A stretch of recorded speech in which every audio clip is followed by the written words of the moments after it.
요즘 제일 잘 나가는 반도체 회사 엔비디아 다들 알고 계시죠? 얼마 전 엔비디아의 최고 경영자 젠슨 왕이 한 말이 큰 화제가 되었습니다. 바로 더 이상 코딩 공부를 할 필요가 없다 라는 충격적인 발언이 섞여 있었기 때문인데요. 이 말에 대한 젠슨 왕의 설명은 다음과 같습니다. 지금까지야 프로그래밍 기술을 배우는 것이 중요했지만 이젠 시대가 달라졌다. 코딩, 더 넓은 의미의 프로그래밍은 AI가 다 할 수 있으니 인간은 그 시간에 차라리 생물, 교육, 제조, 농업 등과 같은 전문 지식을 기르는 데에 힘쓰는 것이 이득이다 라고 말했죠. 물론 이에 대해 일부에서는 AI 의존도를 높여 엔비디아가 돈을 벌기 위한 수작이다 라고 비판하기도 하지만 잘 생각해보면 이미 코딩 기술 경쟁에서 한 발 늦었거나 코딩에 큰 흥미가 없는 사람들에게는 오히려 기회가 될 수 있는 말일 수도 있습니다. 본래 프로그래밍이라는 것이 코딩을 하는 것, 즉 아무리 명령어를 입력하여 프로그램을 만드는 일을 잘한다고 해도 그 전에 좋은 프로그램을 기획할 능력이 없으면 시작조차 할 수 없는 것이기 때문이죠. 쉽게 말해 어떤 방송에 나오는 연예인들이 아무리 토크나 몸개그를 잘한다고 해도 PD나 작가가 재미없는 기획을 하면 프로그램이 망하는 것과 같다고 생각하면 됩니다. 아무튼 돌아가서 젠슨 왕의 말을 곱씹어보면 물론 기본적인 코딩 지식은 갖춰야겠지만 코딩을 전문가처럼 하지 못하더라도 우리가 원래 추구하던 지식, 기술과 인공지능을 잘 융합하는 능력만 있다면 미래의 인재가 될 수 있다는 말이기도 하죠. 때문에 인공지능이 어떤 변화를 가지고 올 수 있는지 상상하고 기존 기술과 접목될 수 있는 부분을 생각해보는 것은 아주 중요한 일이 되었습니다. 그런 의미에서 오늘은 우리 생활과 각종 산업 속에서 인공지능의 발전으로 생길 수 있는 모습들에 대해서 아주 쉬운 수준에서 상상해보려고 합니다. 그런데 다들 엔비디아 주식은 갖고 계신가요? 시간을 되돌릴 수만 있다면. 제일 먼저 볼 분야는 도로교통입니다. 이미 여러분들이 익숙하게 알고 계신 자율주행 기술은 날이 갈수록 발전할 수밖에 없는 구조입니다. 생각해봅시다.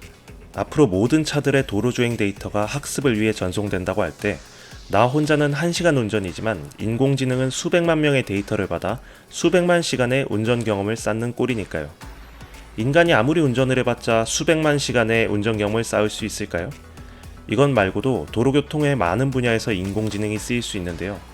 예를 들면 인공지능은 도로 위 운전자들의 각종 위치 정보, 영상 정보 등을 이용한 빅데이터 분석과 패턴 인식을 통해 사고 가능성이 높은 지역을 미리 예측할 수 있습니다. 이를 통해 사고 예상 지점에 사전 안전 조치를 취하거나 인근 사람들에게 경고를 줄 수 있습니다. 또한 사고 후에도 스스로 사고의 심각성을 평가하여 적절한 출동 규모와 방법을 정할 수도 있죠. 또 역사적 교통 패턴과 실시간 데이터를 분석하여 지금까지는 경찰관들이 직접 조정해왔던 신호 타이밍을 인공지능이 스스로 조절할 수도 있습니다. 이를 통해 교통체증을 줄이는 것은 물론이고 불필요한 대기 오염까지 감소시킬 수 있죠. 한마디로 쓸데없이 정차해 있는 시간을 줄여주는 겁니다. 다음으로 살펴볼 분야는 농업입니다. 농업?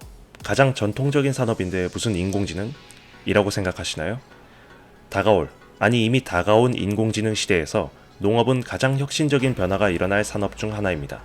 지금까지 농부들이 물, 비료, 농약 등을 뿌릴 때 논이나 밭의 세세한 각 부분에 맞는 적절한 양을 조절하기는 어려웠습니다. 때문에 같은 밭인데도 어떤 부분에서는 비료의 양이 과도하여 지나치게 농작물이 커진다거나 물이 부족해 말라 죽는 경우도 있습니다. 하지만 이제는 그런 일들을 막을 수 있는 정밀 농업의 시대가 옵니다. 인공지능이 위성 이미지, 드론, 센서 기술 등을 활용하여 농장의 특정 부분에 대한 데이터를 수집하고 분석해 딱 필요한 만큼의 물과 비료, 농약을 제공합니다. 학생으로 치면 맞춤형 학습을 제공한 셈이죠. 이를 통해 환경을 보호하면서도 최적의 효율을 달성할 수 있습니다. 그뿐인가요? 인공지능 이미지 인식 기술을 활용하여 특정 해충을 조기에 감지하고 어쩌면 발전된 레이저 기술을 결합하여 해충의 농작물 접근을 차단할지도 모릅니다. 작물 심기, 제초, 수확 등의 자동화는 말할 것도 없습니다.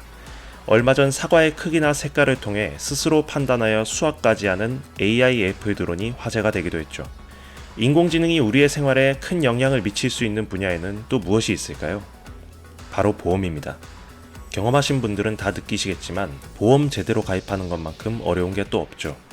나에게 필요한 보장 가려내랴, 고지의무 지키려고 몇 년 전 의료 기록까지 찾아보랴, 저렴한 보험사 찾으려고 하루 종일 발품, 손품.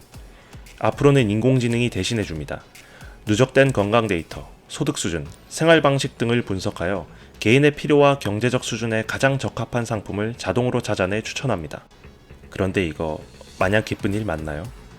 내가 보험사에 제공한 데이터가 무조건 나에게 유리하게 작용하리라는 법은 없습니다.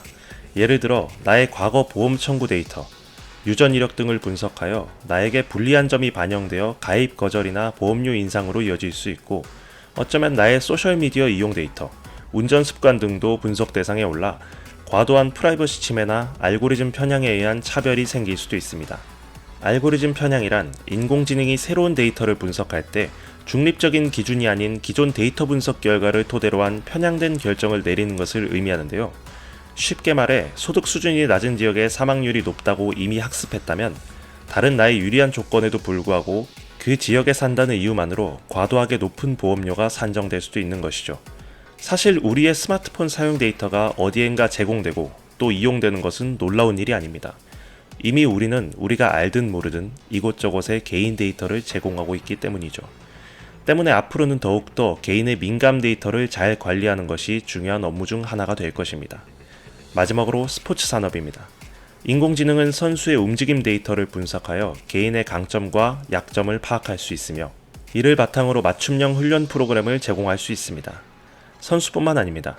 코치 입장에서도 경기 전후 전략 분석과 경기 중 실시간 전략 조정에 빅데이터를 활용한 분석 자료를 사용할 수 있겠죠. 앞서 보았던 자율주행 자동차의 데이터 누적과 비슷합니다. 유럽 축구 5대 리그의 리그전을 통틀어 매주 주말마다 48경기가 열립니다. 아무리 성실한 코치라도 주말 내에 48경기를 분석하기는 쉽지 않겠죠. 그런데 인공지능은 단 몇 분 만에 이 작업을 마치고 결과물을 내놓습니다. 이러한 환경의 조성은 어쩌면 선수 간 신체적 능력에 의한 차이를 줄여줄지는 모르겠으나 그것이 공정한 경쟁 활동의 본질을 침해하는 순간 수많은 논란거리가 생길 수 있습니다. 어떠셨나요? 인공지능이 가져다줄 미래의 모습이 기대가 되시나요? 오늘은 엔비디아의 최고 경영자 젠슨 황의 말에서부터 시작해서 인공지능이 우리의 삶과 산업을 어떻게 변화시킬 수 있는지 한번 상상해봤습니다. 앞서 말씀드린 내용은 개인적인 상상들이 다분히 많이 섞여 있으므로 실제 미래는 많이 다르게 흘러갈 수 있습니다. 그러나 가끔 이렇게 상상의 나래를 펼쳐 미래에 어떤 일들이 벌어질까 상상하는 것이 커리어는 물론 투자에도 큰 도움이 될 수 있지 않을까요? 어쩌면 우리가 제2의 엔비디아를 찾을 수도 있으니까요.